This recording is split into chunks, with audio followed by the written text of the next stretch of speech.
I pledge allegiance to the flag of the United States of America and to the republic for which it stands, one nation, under God, indivisible, with liberty and justice for all.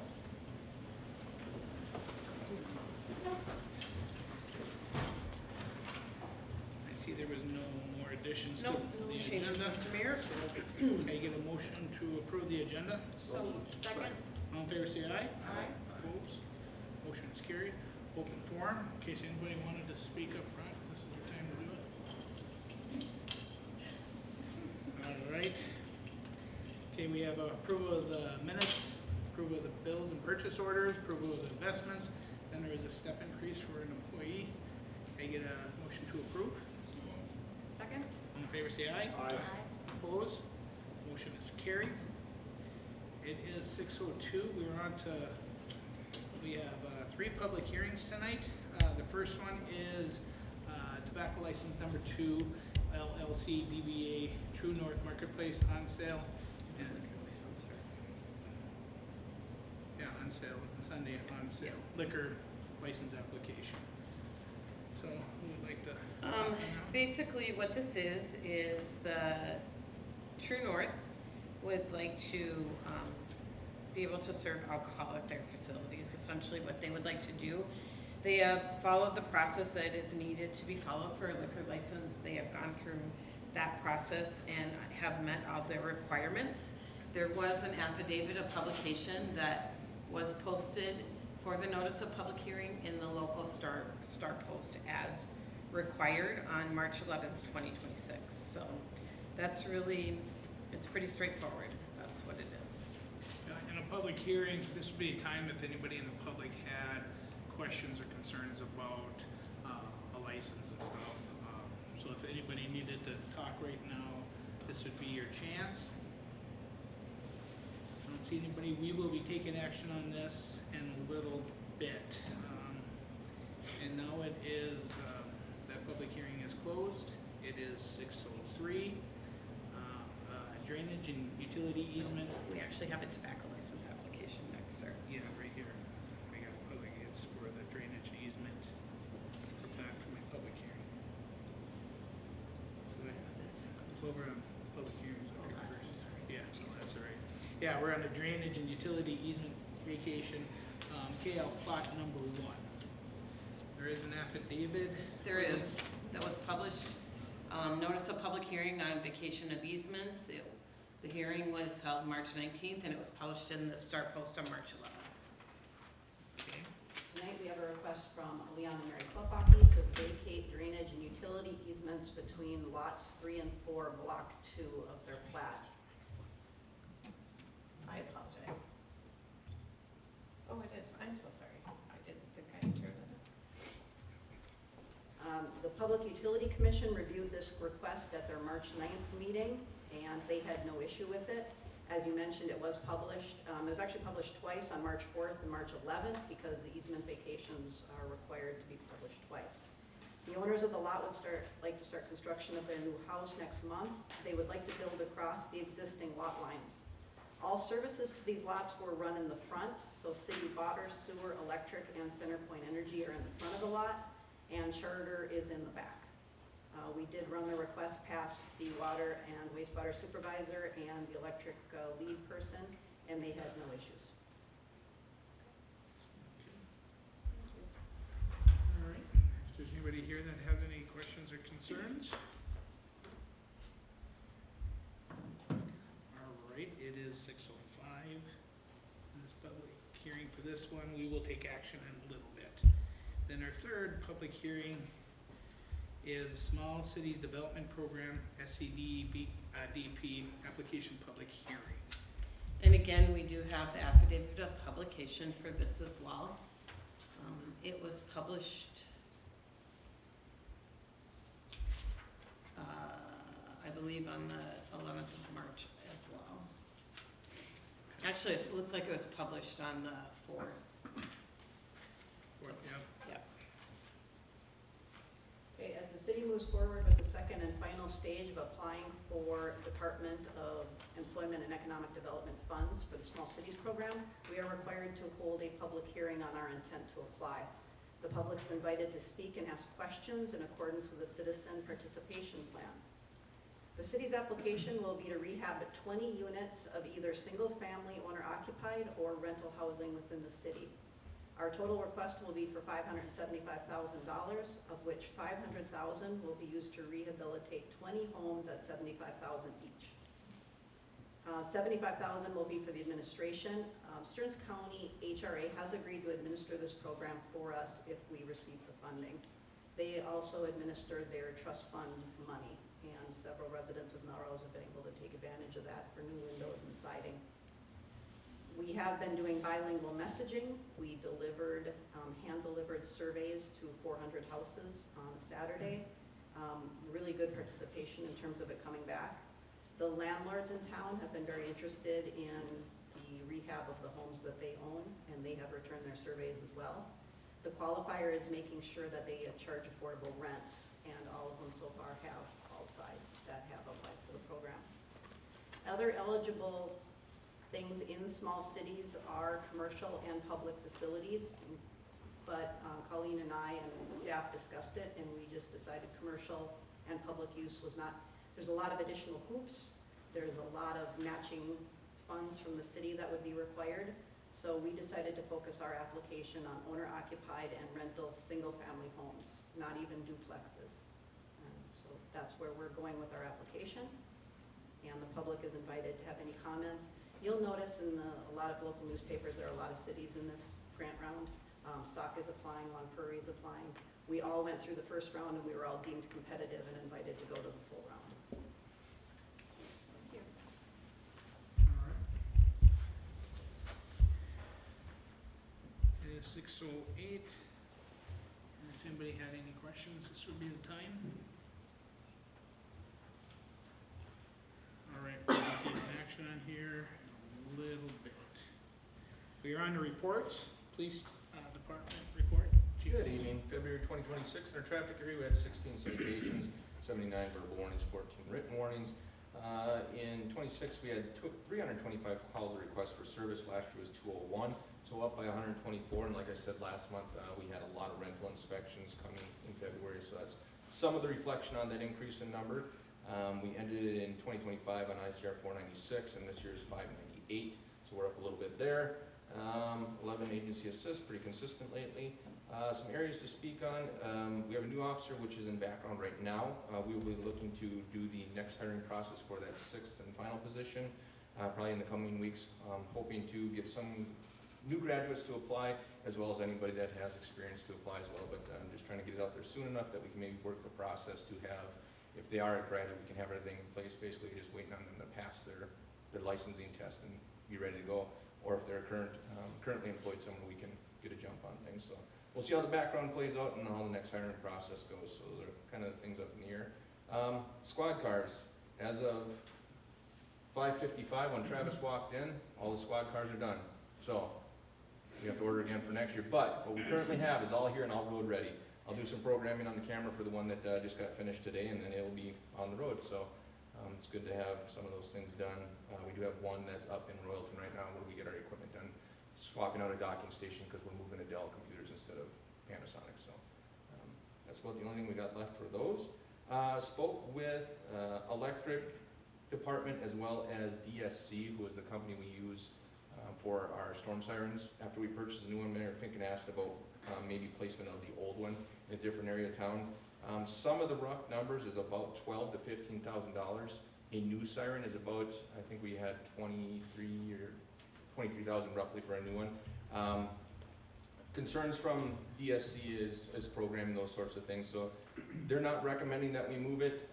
It might still be something that we do move forward with the staffing over at Electric right now. They felt as though it would be maybe a better option after they get the new one installed, and then see what they can fit in for this construction season yet. So it might not be available for storm season, but they're considering it yet. If we can get it in at a decent dollar amount, we might still consider it. But if we're throwing up a 70-year-old siren too, maybe it's just not worth the effort.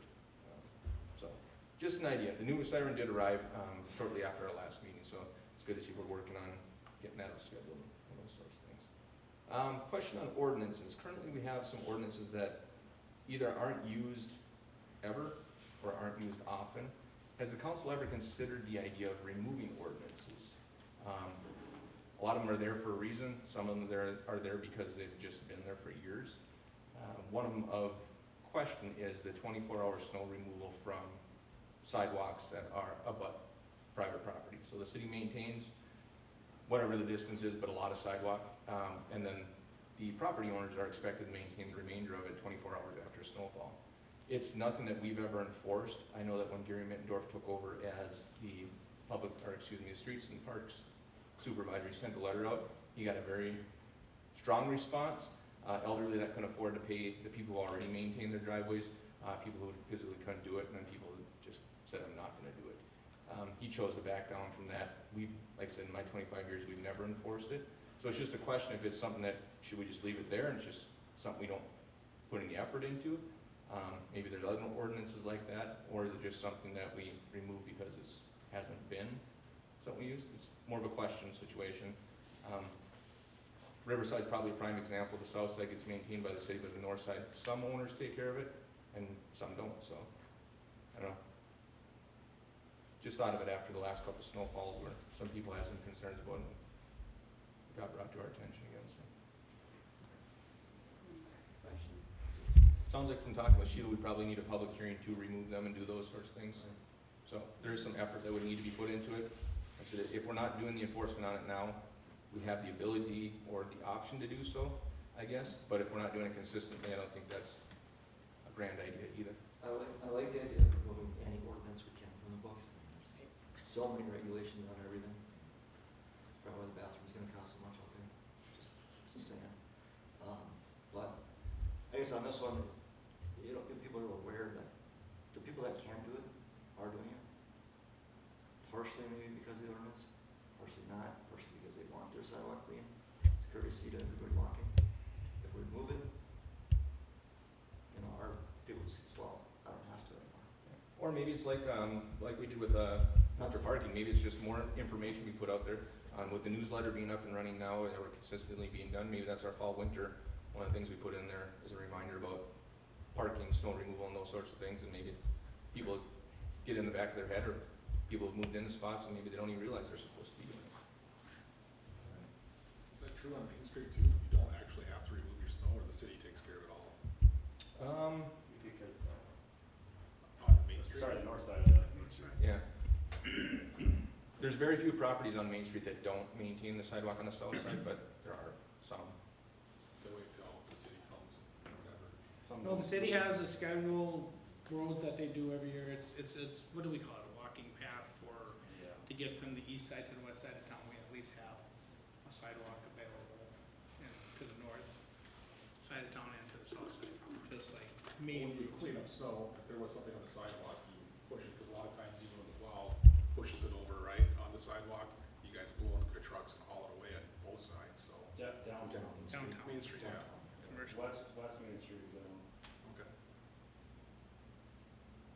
And really, the communities I talk to, the Public Works Department actually handles it more after the snowfall, after they get all caught up, then they go around and if it's not done, they maintain, they do the actual cleanup of it and then bill back to the property owner.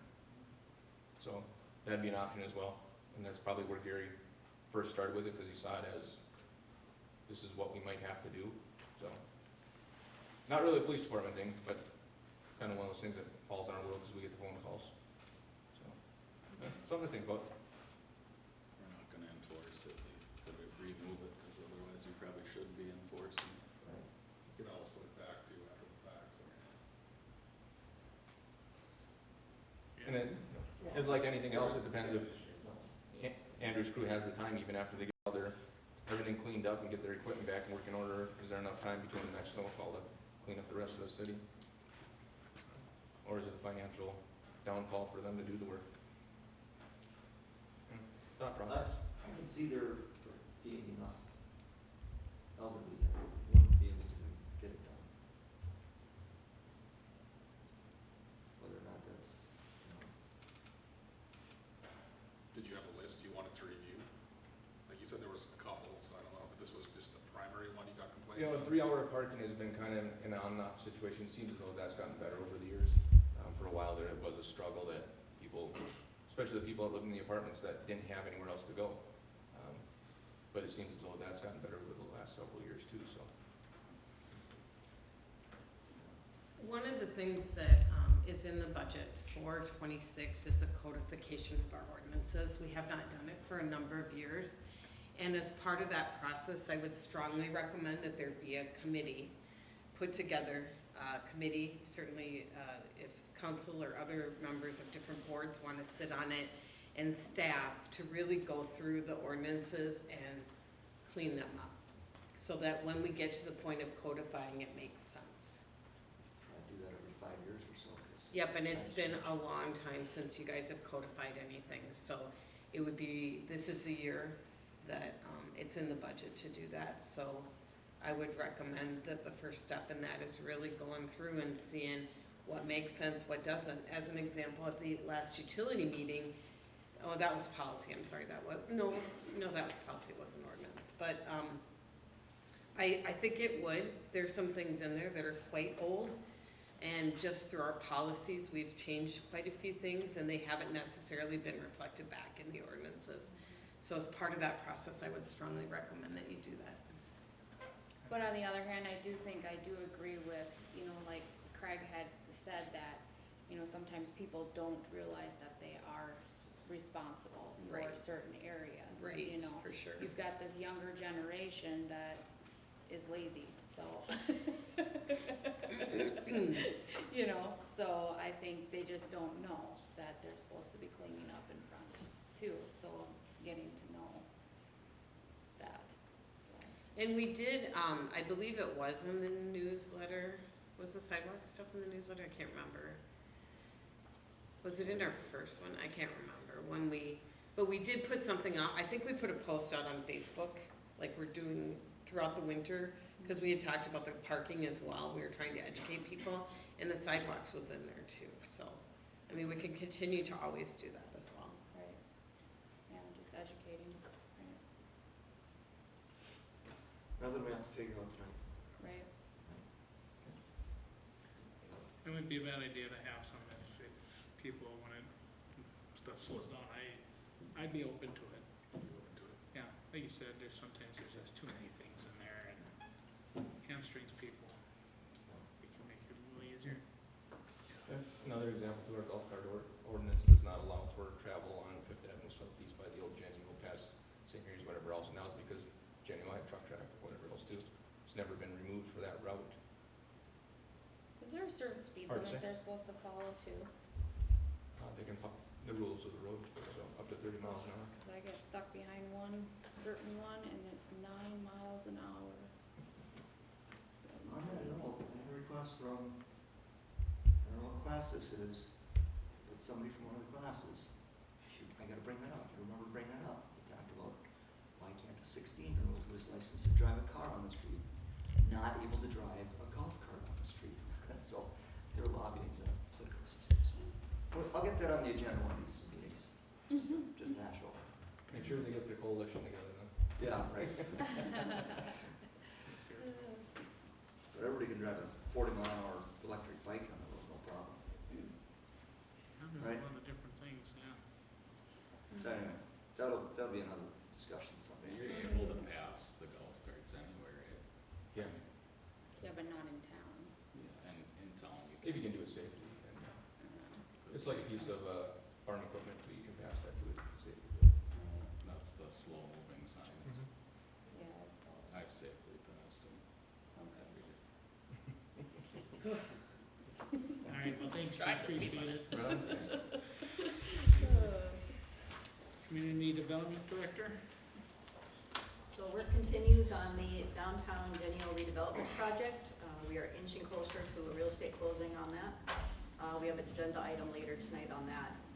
This is the time of year when grant decisions are coming in on some of our applications. At the time that I submitted my report, we were waiting for 3 applications. Now we're waiting on 2. We were pleased to find out on Monday that DEED has awarded us a grant of $669,700 for the demolition of Jenny-O.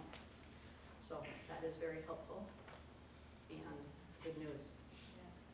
Speaking of grants, March 13th was a submission date for a child care facility grant.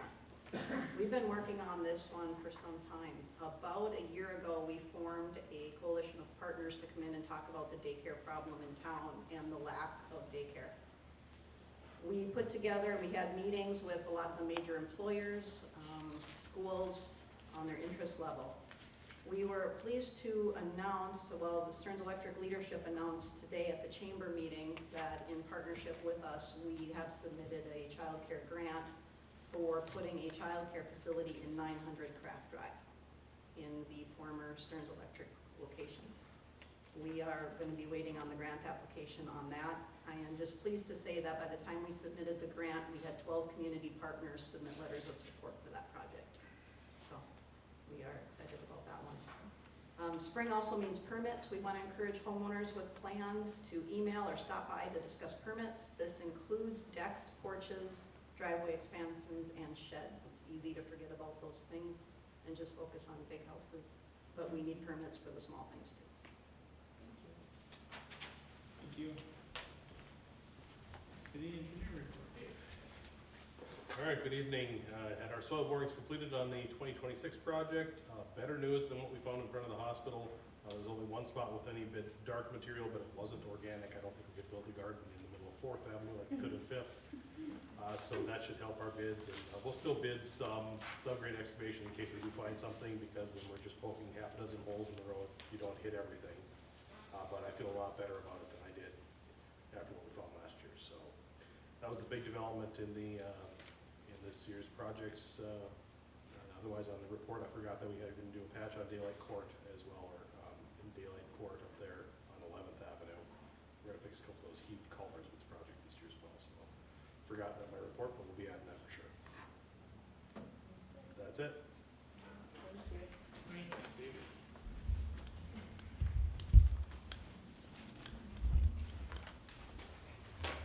City administrator's final report. Yeah. Good evening, Mayor, members of the council, audience. Obviously, at this time, I would customarily just give you a regular report. But this evening, as I prepare to turn in my keys, and I'd like to step back for a few minutes and talk about what it's meant to me to be the city administrator here in Melrose. So, I would say it's been the most demanding and rewarding chapter of my career. It's a unique role. Being the city administrator here is not just a city administrator, you're also the utility manager as well. I sometimes feel like I'm part architect, part mediator, part steward when it comes to the public's trust. When I started here, my goal wasn't just to manage the day-to-day, but to leave the city better prepared for the future than how I found it. As I look back on our time together, there are several milestones, and it's hard to kind of equate them all into one, but I do want to take a few minutes to talk about some of the big things.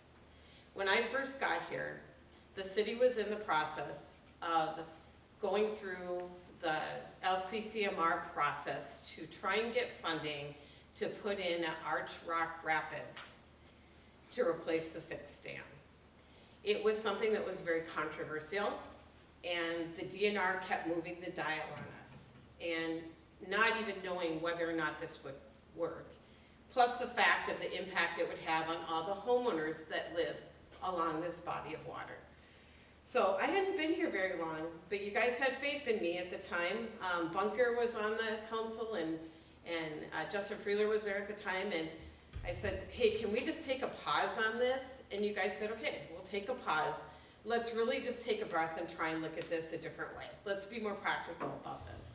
So I go down to the legislature, and I think I'm the only, well, maybe other people have, but I stood in front of the legislature and basically said, we don't want your LCCMR money for this project the way it is.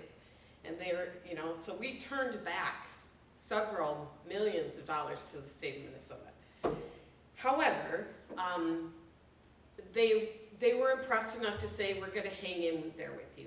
Senator Westrom led that charge, and we were able to receive $350,000 through that same funding source to be able to put together the campground and the vision that is the park, Sauk River Park today. So the RDB, as we called it, the River Dam Bridge Project, we were able to,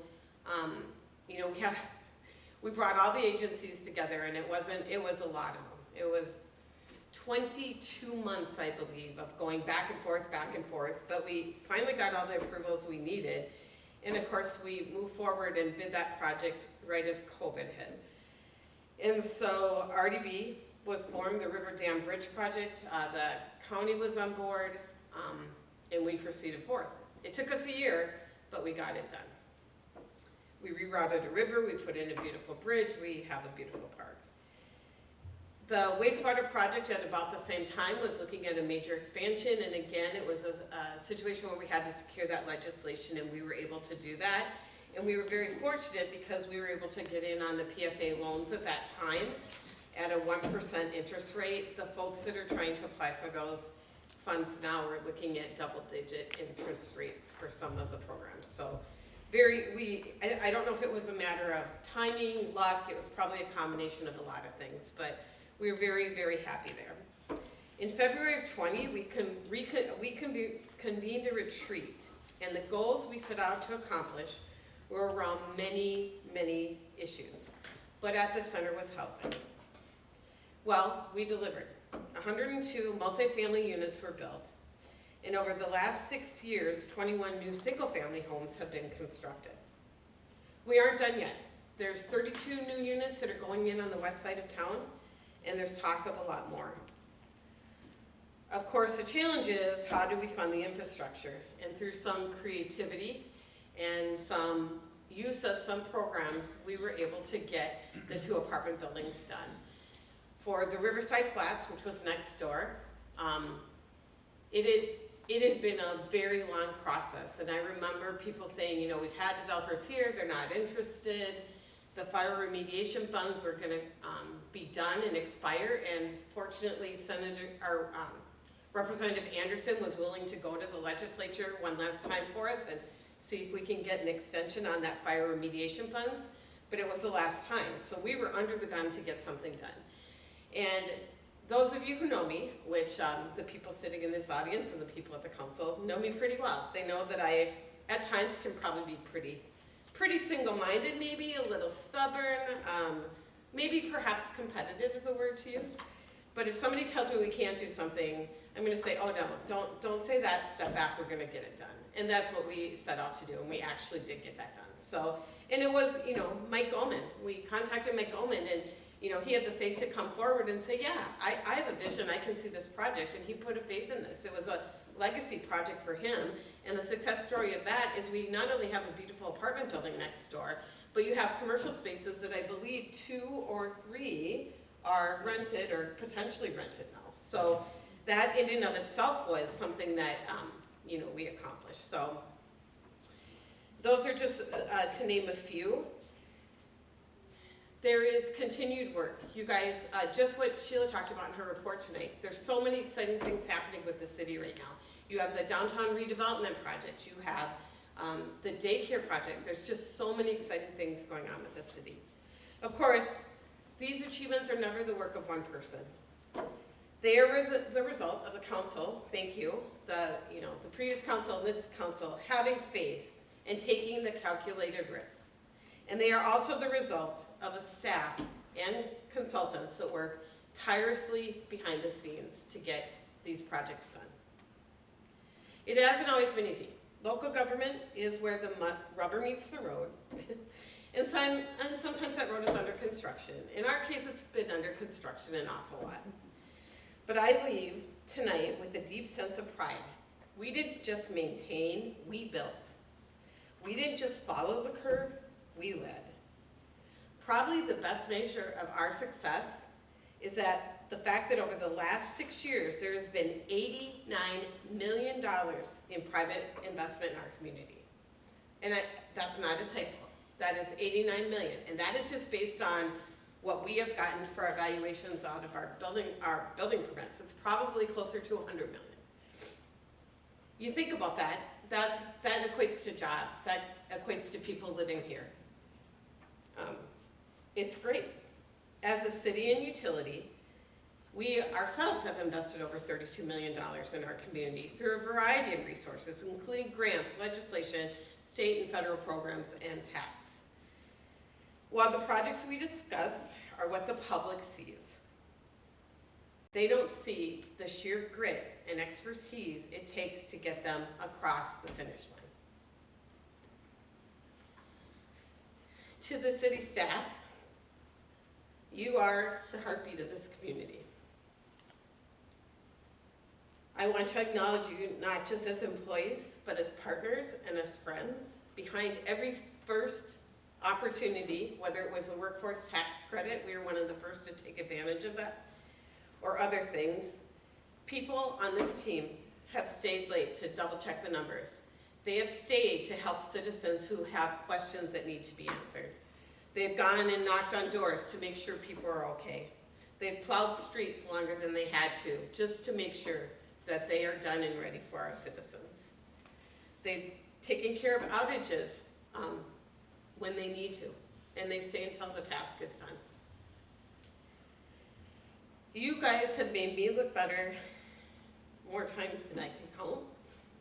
You've challenged me, you've supported me, and most importantly, you've never lost sight of why we're here, and that is to serve Melrose. It's easy to lead when you have a team that is as dedicated, talented, and resilient as this one. My biggest pride isn't the brick and mortar that we built. It's the culture of excellence. It is the friendships that I have forged in this building and every other places. To my department heads and every single person in the field, thank you for the trust you've placed in me. I'm going to miss the daily wins that we've shared, and you know, we've had to tackle, let's face it, we've had to tackle a lot of crises. You know, you look at COVID, you look at some of our workforce stuff, there's a lot. But you guys are the reason Melrose has a bright future. And it has been my privilege of my career to work alongside you and the council. Thank you very much.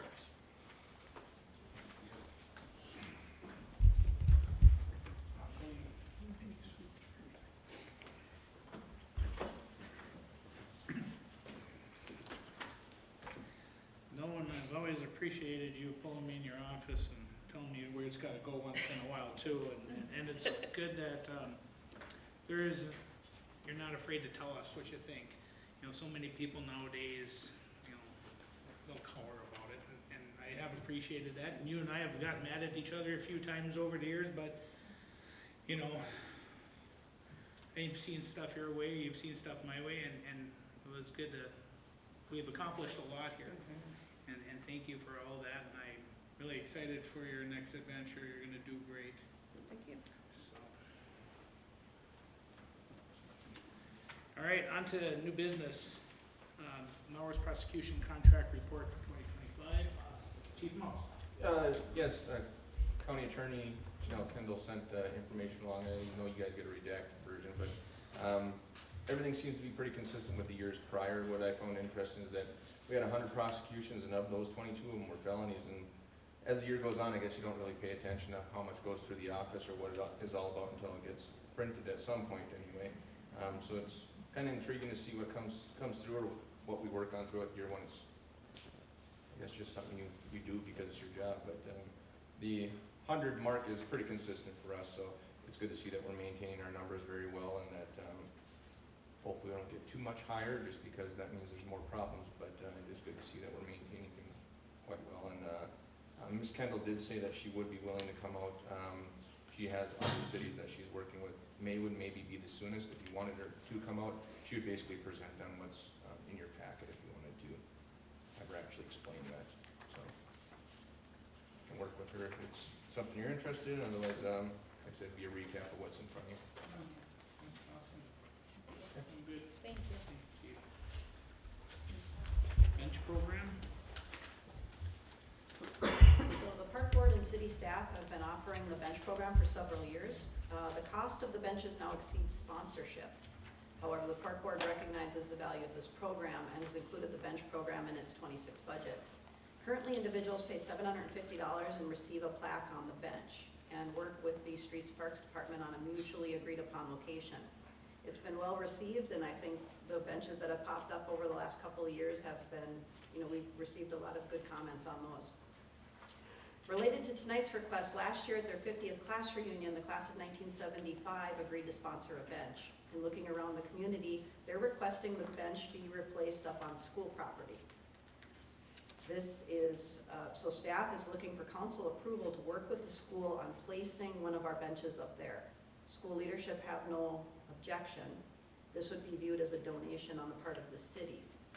We just need to make sure you are okay and to affirm or deny staff working with the school district on bench placement on school property. I think it's a wonderful program. I know our family invested into a bench and actually put it up by the business on four-way. Sort of a good memory to have of loved ones or other things. I have no problem with that. I think it's a great spot for it. Gives for more people out in daylight court, a little place to pause. I'm not against it at all, so. That's a good idea. I'd like a motion to approve, please. So moved. Second. All in favor, say aye. Aye. Opposed? Motion is carried. Action item, the LLC DBA True North Marketplace on sale and Sunday on sale liquor license application. Is there any questions or get a motion to approve? I'll make a motion. Second. All in favor, say aye. Aye. Opposed? Motion is carried. Then there's a tobacco license. Leila 1 DBA Melrose Tobacco is, and everything's been background checked and everything else, so can I get a motion to approve? So moved. Second? All in favor, say aye. Aye. Opposed? Motion is carried. Resolution number 2026-16, resolution vacating the easement. I'll make a motion. Second. All in favor, say aye. Aye. Opposed? Motion is carried. Resolution number 2026-17, supporting Small Cities Development Program Grant, full application. Any questions? All right, can I get a motion to approve? So moved. Second. All in favor, say aye. Aye. Any discussion? All right, No, we're good. Thanks. motion approved. All right, then we're on to the restrooms of the Railroad West Park. Good evening. So we received 2 estimates for the construction of the new Railroad West Park. After review of the estimates, we're going to make a recommendation to go with the lowest bidder, who is Kramer Lumber. So just need to have a vote on that. Yeah, I was just gonna say the cost is, I think, one was 140. 146,000, the other one was about 113, I think. 13, something like that. So everything included, contingencies. But it's a 572 square feet, I think. The pad is, I don't know. It's 22, yeah, 22 by 26, 20 by something like that. So it's going to be a 1-family bathroom, Okay. and then a utility room off of it, and then we'll have an overhang like a pavilion over here, just so we can fit a few picnic tables. Oh, okay. Because there's no trees out there gonna be currently, cover so around. we need a shaded area, so. I was like, I looked at the cost, I'm like, 572 square feet.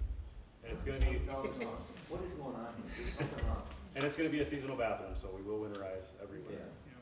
but it's just, I mean, it's back to the regulations, and it's gotta be up to certain, ADA code, all that stuff, yes. all that stuff. Yeah. Probably check the walls for remarks and for bad letters. It's not gonna be. It's gonna be block again, so It could be tornado? No, not tornado. it's gonna be block walls. It's gonna be similar to what the pavilion is right now, so. It's still gonna be wood structure on top with steel roof, so. Alright, match everything else for, I think that's the goal, but so I know the one out of Melrose is, that's older, yeah. It's cedar siding. yeah. It would be similar to what is the warming house, the exact same siding. Yeah, yeah. And in my mind, I go, can we do something simple like that? I'll sell for 35, 40,000, still looks nice. Just one, because, it's a private park. How many people are gonna use it? We don't know. Be surprised. I mean, are we gonna abandon the J.C. Park anytime soon? I believe there's no, Definitive. yeah, This is something we have to put out there. nothing for the next 5 years for sure. I think it's gonna be fully cut back out, right? Yeah. I would say it'd probably be for the future, if we wait 5 years, I think it would be like twice or 3 times that by then. Oh, I don't know, 3 times. Just throwing it out there, it's a lot. Yeah, I of tried to money. make it as basic as we could, but, Yeah, or I'm sure you did before you, but yeah, today's standard. so. How much money do we have in the budget for that park out there? $250,000 for the whole park, The whole and that includes the playground, the restroom, and the site work. Okay. And the playground came in under budget of what we, Sidewalks and walking paths, whatever we have allocated. we have some, yeah, there'll be some room to play with still here, so. Okay. So you're I'll gonna make a motion. You make the motion, there's a first, is there a second? Second? Any questions? All in favor, say aye. Aye. I, Opposed? Okay. Motion carried.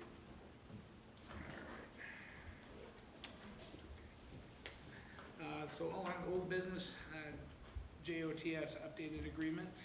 Yeah, at your January 15th meeting, you approved a donation agreement with Genio. Some changes were presented by the Genio's legal team. The changes have been reviewed by City Attorney Joe Kruger. The changes mainly deal with reaffirming the environmental discussions which have taken place.